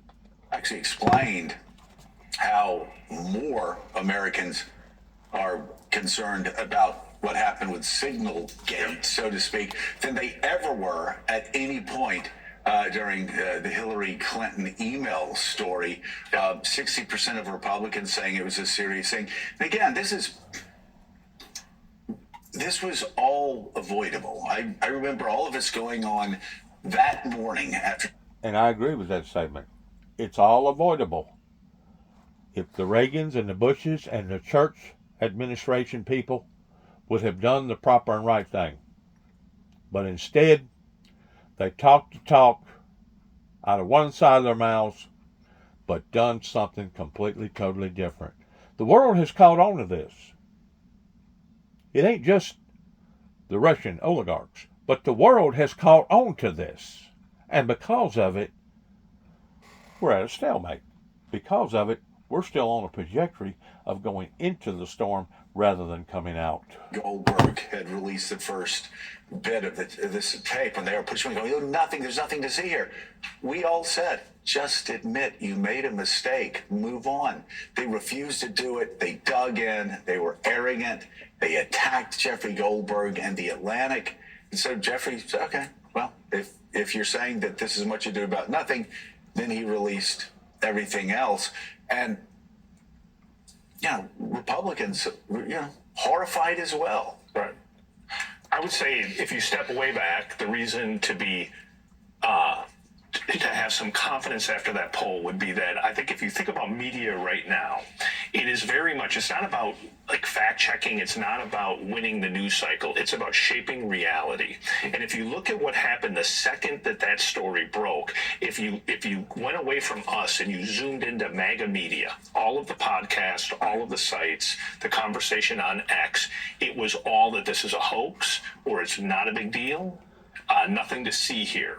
And so the entire part of the infrastructure that helped elect Trump was making the exact same argument that a lot of these officials were making. It's the first time that you've had that argument run into a reality where you had the receipts, where any human being could just pick it up and read it. And you can say, oh, this isn't a war plan. Well, wait, it tells me what the plane is, what the time is, what the bomb is. It might be a war plan, but that seems pretty precise. Yeah. And so people are looking at those two. And so I think it's interesting that, sort of the legacy media, the normal media, that you see that people are trusting what they're looking at with their own eyes, which I think is a pleasant outcome. But I don't see anybody in MAGA media, very few. You see some Republicans outside of MAGA media making the argument that this is a big deal, you should apologize, and you should never do it again. Coming up, our next guest served 2 combat tours in Iraq as an intelligence officer. All right, let's listen to just a little bit more of this, and then we're going to cut her off. Without due process in our country.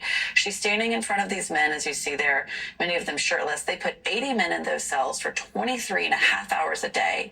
They sleep like that. There's no individual beds. They're not allowed to talk. There are no mattresses, sheets. We've heard about some pretty disturbing, it's notorious for human rights abuses. I won't get into all of those details. She's seen there to show how tough she is on this. And of course, it's one of the reasons why Trump picked her. Many people thought it would be Chad Wolf. He picked her mainly for the reason that she wrote in her memoir that she shot her dog, who was untrainable. Trump likes her toughness, and she wants to put that toughness on display. And she said in that video that this should serve as a warning to anyone who comes to the United States illegally. Now, to cross the border illegally is a misdemeanor, something that's not usually even prosecuted in federal court, something that really doesn't even keep you from getting asylum. There are plenty of people who historically have claimed asylum by crossing the border illegally. Now, under this administration, you could end up in those situations. The other thing we should be asking is, how do we know that everyone there was even illegally in the United States without due process? You could potentially have American citizens. The judge even asked the Justice Department, could you put me on one of those planes and send me there? So there are a lot of questions behind that.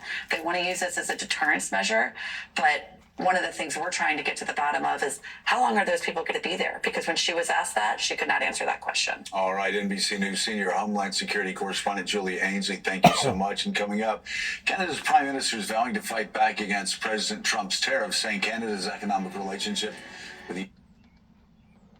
Move on real quick.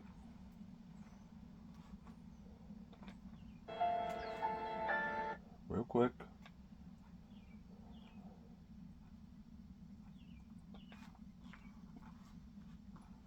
Tariffs. Oh. You are not alone.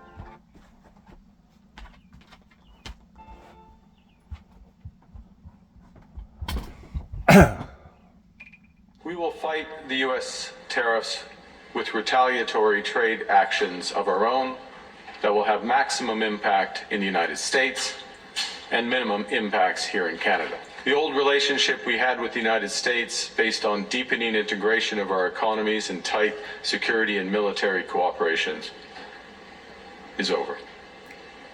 What exactly the United States does next is unclear. But what is clear is that we, as Canadians, have agency. We can give ourselves much more than any foreign government, including the United States, can ever take away. Says it's over. I feel like yelling, Shane, come back. Shane. We like the Canadians. I like Canada. Everybody, like, who doesn't like Canadians, for God's sake? People, it's, yeah. Like, we literally had comics in the 80s and 90s because it was so preposterous talking about a war with Canada. What's that about, Mayor? What is that about? I don't know. I don't understand. That's why I'm here to learn. Okay, well, that was new Canadian Prime Minister Mark Carney responding to President Trump's latest tariff announcement in which he plans to impose a 25% levy on cars and auto parts that are made outside the United States. This comes as Toronto's mayor is... Not only that, but they plan on jacking up electricity of about 1.5 million people that's getting electricity right now out of Canada, up in Wisconsin and other places towards your northern states. That's also going to feel the brunt of the bulk of what's happening here. Also looking to retaliate by restricting U.S. companies from bidding on the city's contracts. And we have the mayor of Toronto, Olivia Chow, is joining us now. She's going to explain all of this to us. She's in Washington today to attend a trilateral trade summit hosted by the U.S. Conference of Mayors, which will also include mayors from Canada and Mexico. And first of all, I mean, all kidding aside, I'm sure you understand, and the Canadian people understand how much Americans love Canadians. I mean, there's a little skirmishing right now. Obviously, the government but just the relations between our countries have been so positive for so long. Americans and Canadians continue to love each other. My brother lives in Seattle, is an American. He's been American since the 70s. So we have a lot of families, American Canadians. We do a huge amount of trade in Toronto to U.S. We buy a lot of American goods. Actually, we buy more goods than China, Japan, France combined. It's like Canada 500. does? Yes. Really? Yeah, because you're so close to us. Yeah. We buy all sorts of things. And this tariff business, totally senseless. I don't like that, hurtful. Have just stopped everybody in its track. Yeah. And it's going to hurt. It's going to hurt the cost of living of Americans because it means the gasoline price is going to go up, grocery price is going to go up, housing price is going to go up, everything is going to go up. Like, why? Coming up, our next guest spent nearly 4 years in an Italian prison on murder charges. Amanda Knott. And the people ultimately that's going to get hurt are once more your second class, your unfortunate people that's already hurting to begin with. Those are going to be the ones that's going to feel the brunt of the blow in the approach that they're doing right now, in trimming here and trimming there and asking for more of this and more of that. U.S. So in essence, like I've said earlier, they're actually doing more damage than they are Well, good. these things turn out. That's why what what Congressman Bacon said. They're doing more damage than they are good, which basically means that they are part of the problem rather than the solution to it, because of their approach. Not to say that some of this didn't need to already occur, in trimming here and trimming there, and this going on and that going on towards downsizing the government. But the way that they're doing it is counterproductive in what Donald J. Trump was elected by the people to ever become back in power or back in the office again. Said, and what so many other people said early on, that they needed to get in front of this. It's been a real cost to them, if you look at the polling, for them not doing that. Yeah, if they had just owned this at the beginning of the week, we probably have moved on by now.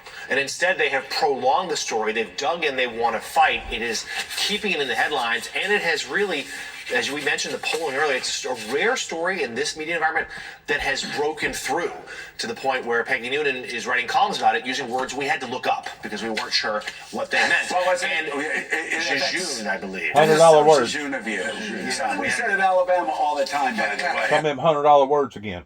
It's an old Woody Allen word, actually.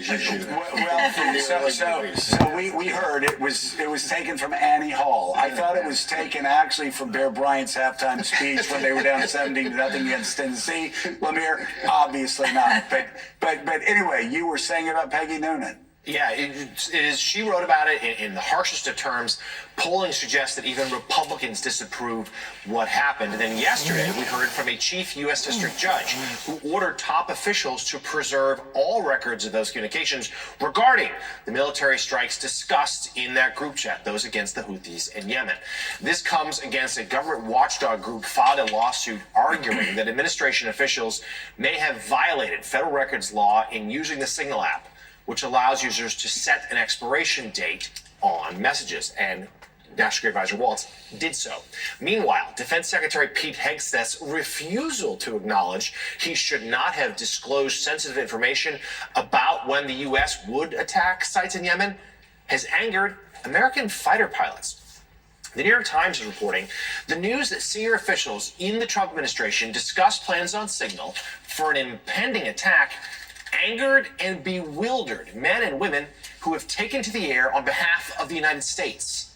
Worse, they said, is that going forward, they can no longer be certain that the Pentagon is focused on their safety when they strap into their cockpits.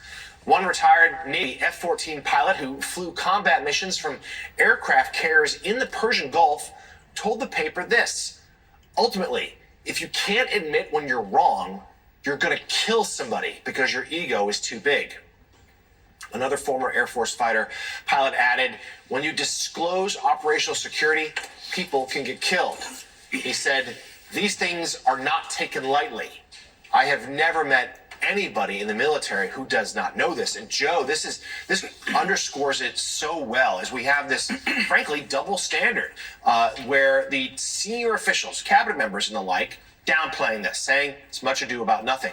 But those who are out there risking their lives day in and day out in the American military are saying this is a significant security breach. It's putting lives at stake.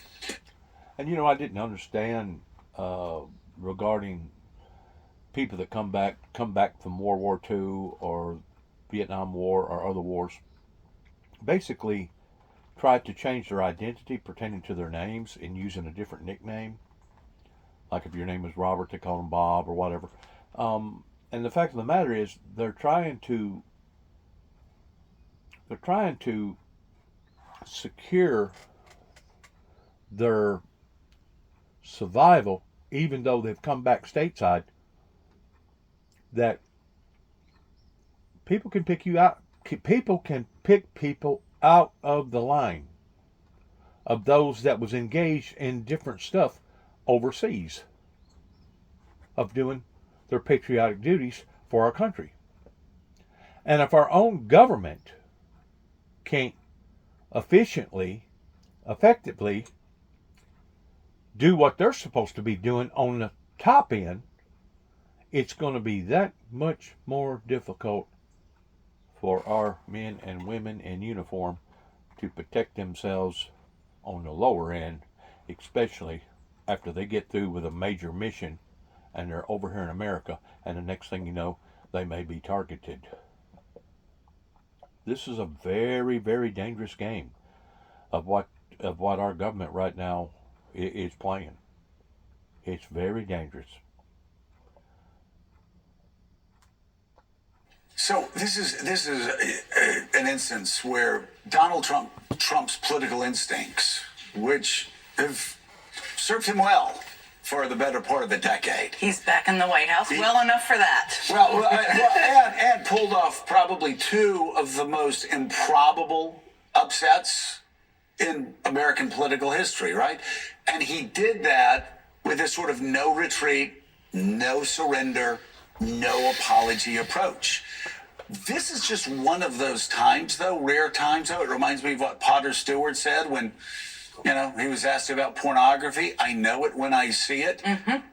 Well, Americans know an intel failure or an intel blunder when they see it. Right. And even this sort of strong no retreat, no surrender approach, it appears to be running up against an immovable object, and polls showing that even 60% of Republicans are saying this is a big deal. Yeah, look, there's a basic rule of politics that usually is true. Don't treat everybody like they're stupid and like they're complete morons out there. And right now, what we've seen, Jeffrey Goldberg obviously put out all the details, put details out on Monday. Then he put out the details that included the times, the weapons, specificity. It doesn't matter what it's called. The game of semantics is absurd here. Anybody could have read that piece and seen these are details that shouldn't be in a sensitive group chat. And anyone can read that. You don't have to be a military expert. You don't have to be an intel expert. Jen, that's something you know because you were extraordinarily effective at your job. This is something nobody can spin. Nobody can spin. Nobody can spin this. We screwed up. We're sorry. We won't do it again. Exactly. Now, the other piece of this that a number of people have made this point, but I think it's an important one, is that there's no way that small group Houthi PC was the only group chat on that Signal chat. So, because they were all so familiar, nobody raised their hand and objected to being on there. Nobody said we shouldn't have this conversation over here. Nobody said, let's do this over a call, which, by the way, every single person on that chain could have gone to a staffer and said, I need to have a classified call. I need to be in a classified space to have this conversation. So were there other calls and conversations about Russia, Iran, Israel? Probably. We don't know this, but my guess is yes. So when you see the anger from members of the military, from national security experts, from people who don't usually weigh in politically, from Peggy Noonan, despite I don't know that word either, it's a good word. Now we all know it. Kids, the word of the day, zhuzh. I think it means not serious, naive. It has a nice flow to the word. I do love it. But my point is that there are unlikely people coming out and saying this is not acceptable and not okay, and you're treating us, everybody out there, like we're idiots, and treating our national security secrets like they don't matter. And they do matter because they put people's lives at risk. In this case, and whatever other information was shared on the inevitable other conversations over other group chats. So Congressman, you have experience here. You obviously served in uniform, and intel was actually what you did. Talk about your main concerns here. How long do we have now? Before he says what he's going to say, which I don't know what he's going to say. My dad, being in World War II, managed to divert around the Battle of the Bulge because he had a medical emergency, but he still wound up being in heavily hot zone areas during World War II as far as major action. He used to tell me about stories about the secrecy of military missions, that was one of the primary things that the enemy wants to get out of their opponent, those that they look at towards being an enemy, and that they would literally torture these people, on American soldiers now. They would torture them again and again and again towards trying to get dire information out of them. That way, they could spare their own people. And let's say that there was a mission going to attack a certain town or attack a certain ship or whatever, that they could get a heads up on that. That way they could spare their own people. And I basically asked my dad, I said, well, what do you do in a situation like that? If you are captured and they're torturing you to the degree of death, what do you do in a situation like that? His explanation was, the only thing that you can do logically is determine the needs of the many outweigh the needs of the few. And if you was fixing to reveal information about a ship that, let's say, had 1,000 men on it, men and women on it, your life in comparison to the 1,000 lives is nothing. So you have to be willing to sacrifice your own life in the exchange of war, of making sure that you do not rat on your own people. You do not expose the secrecies that you've been given as far as what's around the corner pertaining to assignments. Because if you do, then you'll be looked upon as being a traitor, an enemy to your own people. And of course, we know one of the most horriblest things that an individual that was engaged in military affairs, regardless whether they went in voluntarily or involuntarily, pertaining to a draft, is that if you got marked towards being a dishonorable discharge, that the rest of the countryside, ordinarily, I don't know how they would do now, but I'm talking about in the exchange of major wars, would basically degrade you and wouldn't have nothing to do with you. They wouldn't hire you. They wouldn't rent houses to you or any of the above, because now you got a record that shows up that you was a traitor to your own people. Kind of like working in the truck driving industry. Whatever you do, one of the worst things that you can ever do is walk away from your own load. No matter what the circumstances may be, that's something that you do not do, is abandon your truck and abandon your assignment. Because if you do, they will mark you to the degree that you will never ordinarily ever get another truck driving job in your entire life. There's just certain things that you have to look at in a logical form pertaining to the needs of the many outweighing the needs of the few. And any individual, I don't care who they are, man or woman, old or young, needs to always keep these things in the back of their mind. That first of all, this is no game pertaining to our adversary, regardless whether it's foreign adversary or even our local adversaries that we have right here in the United States, domestic adversaries. And you have to admit, people that commit these heinous crimes are in fact our adversary, not necessarily to the Christian society, but our adversary in general to a civilized society over here.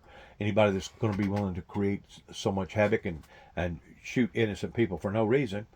But you need to have these things in your back of your mind whenever you sign that last piece of paper. I think they go through quite a bit of a strenuous sign up whenever you're being recruited in whatever branch of military, that once you sign that last paper, you have made a lifelong commitment that you are willing to sacrifice your life for the needs of the many, especially if you're put in that dangerous situation. And there was many men, possibly even women too, that had to make that sacrifice for the very freedoms that we have here in America. And people need to remember that. People need to engage in remembering those who sacrificed so dearly for what we're abusing right now pertaining to our freedoms. There's a term that I can't say on national TV that I tweeted out right when I saw this, which is FUBAR. You can Google that to see what that full acronym is. Okay. This has broken across, to Jonathan's point, broken across the American people because it's just so fundamentally insulting to them, to your points as well. Right. There's three really, really key points very quickly. One, this is unequivocally classified, sensitive information. They are trying to lie and deceive on that, but again, anyone, any pilot, any military person, had I done this, I would be stripped of my clearance, punished under UCMJ, Uniform Code of Military Justice, and probably in federal jail. Is there any question that would not have happened to you if there's no you question? this? Absolutely no question. And you've heard that across the country. I've had friends still in uniform texting me, "Oh my God, if I had done this, we all know what would have happened." The other piece here that I think is really important is, to Jen's point, this is the tip of what we think is a huge iceberg of lack of transparency, lack of accountability, and you see Hegseth doubling down, you see Waltz doubling down, you see even the president doubling down. And where on Capitol Hill, among my colleagues, other than Don Bacon, to his credit, where... I want to clarify something with the name that he just used, FUBAR, F-U-B-A-R. Basically stands for the F word, up beyond all recognition, is what the word FUBAR means. I didn't know what the word FUBAR meant, so I looked it up, and we all know what the F word actually means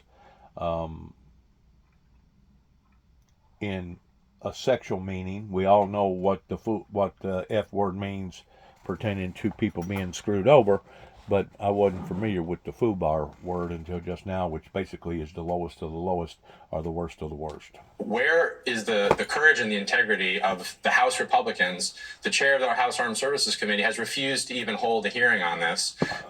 Pam Bondi has said they won't investigate this. The American people have to demand that, and certainly I'm going to continue to push to demand that. This goes to actually the structural changes that Trump has made in Washington since he took power again, right?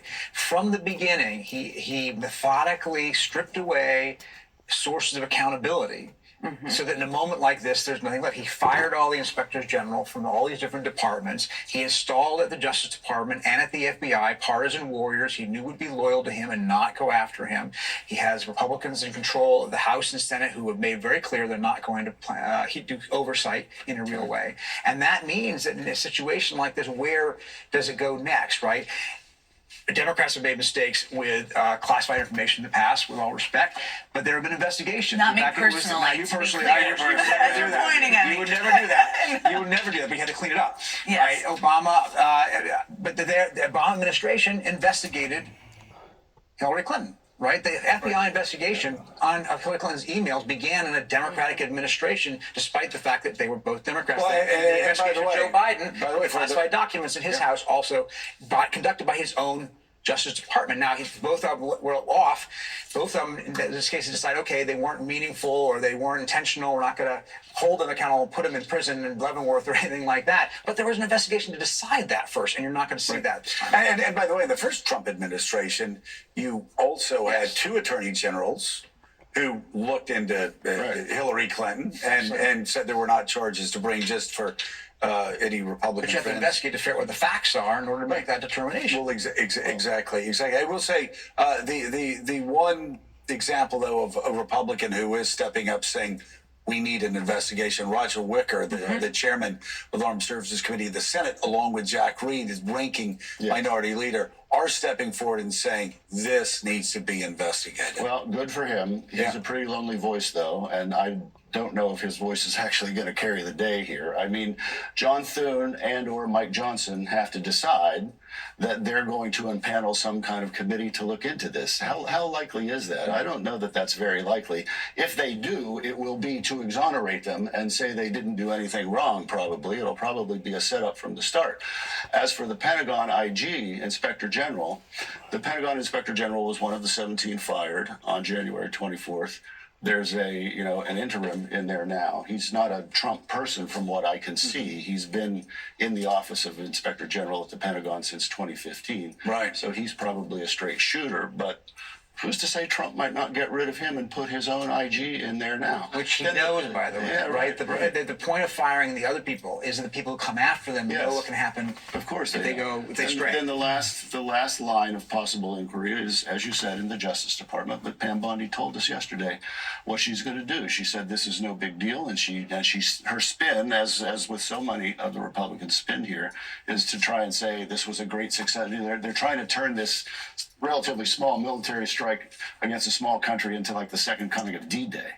Even the lawsuits that have been filed, like demanding and requesting past Signal chats. Signal is an app that you can set to the information disappearing, right? So a lot of these could have already disappeared. People could have deleted them. That's the whole point of things being communicated through proper channels. So we may never know, which means there may never be a damage assessment by the intelligence community on the impact. Damage assessment and understanding the gravity of this on file is what she's talking about.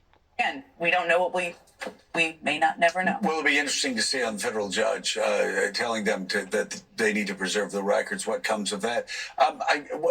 Peter, do you know the status of the IG's firing? I know that there was a district court judge. The courts are looking at that. I don't know where the status is, but you're right. They challenged that because, in fact, they're saying the whole point of the IG is to be independent, right? There was a law that says, yes, the president can fire an IG, but they have to do it with cause and give 30 days notice, neither one of which Trump did. All right. Well, Congressman, despite the fact you're a Yankees fan, thank you so much. Thanks for having me. Alex, our executive producer, reminds us that yesterday we had veteran Senator Gallego on here, and he talked about snafu, said he could not say on the air what that meant. You today said fubar, and said you could not also say on a morning show what that was. I will note, as he did, that the letter F is in both of these words. It's a clue. It's your birthday today. Is today your birthday? Oh, happy birthday. Happy birthday. There's no one I'd rather spend my life.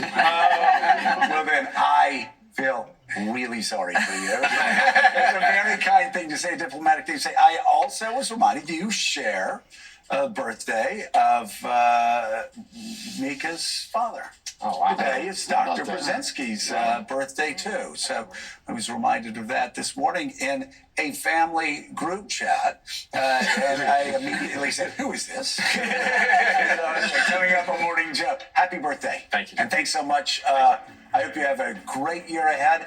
And I hope the Yankees lose more than they win. Fingers crossed. That won't happen. What a birthday wish. I know, it's harsh. I'm a Red Sox fan. With President Trump's tariff set to take effect on Tuesday, we're going to go to CNBC for a live look at how investors are reacting now that Canada is vowing to retaliate. Morning Joe will be right back.